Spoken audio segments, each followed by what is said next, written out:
हरी जय जय रामकृष्ण हरी, रामकृष्ण हरी जय जय रामकृष्ण हरी. रामकृष्ण हरी माऊली. अखिल चंदनवाडी सार्वजनिक गणेशोत्सव मंडळातर्फे आलेल्या सर्व गणेश भक्तांचे हार्दिक स्वागत. माऊली, ऐकता का? आषाढाची चाहूल लागली की वेध लागतात ते पंढरपूरच्या वारीचे.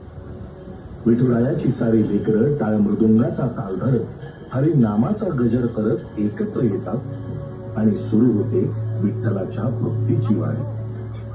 ज्ञानोबा तुकोबांची पालखी सजते. दिंड्या पताका हाती घेऊन सारे वारकरी जणू वारीचा अभंग गात अखंड चालतात. वळणावळणाच्या दिवेघाटातून वारी पुढे सरकते. लाखो वारकऱ्यांना सोबत घेत सगळ्या संतांच्या पालख्यांचा सुरेख संगम घडतो आणि एका विलक्षण ब्रह्मनादाची अनुभूती होते.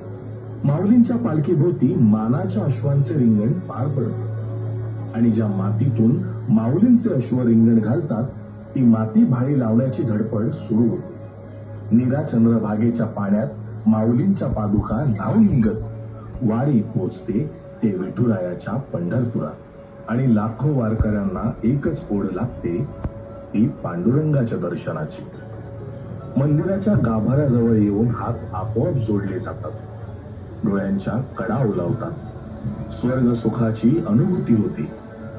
युगे 28 विटेवर उभं राहून कर कटीवर ठेवून साऱ्या जगाचा संसार सांभाळणाऱ्या त्या सावळ्या विठुरायाचं दर्शन होतं आणि खऱ्या अर्थाने आनंदवारी पूर्ण होते.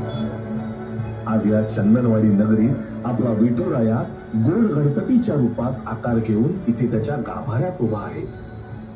माऊलींचा नामघोष करणारे वारकरी आणि गणपती बाप्पा मोरयाचा गजर करणारे आपण सारे एकच, कारण आपल्या भक्तीचा गाभारा समानच. म्हणून या आपल्या गणरायाला विठुरायाला मनोभावे साकडं घालूया. तुझ्या या साऱ्या लेकरांवर तुझी कृपा दृष्टी सदैव राहू दे. तुझ्या छायेखाली आम्हा साऱ्यांना अभय मिळू दे. बा देवा गजानना, बा देवा विठ्ठला, हा सारा घाट तुझ्या चरणी मांडलाय. त्याचा स्वीकार कर आणि आशीर्वाद दे. माऊली, सारे एका ध्वजाखाली एकत्र येऊया, एकत्र राहूया आणि हिंदू संस्कृतीची ही पताका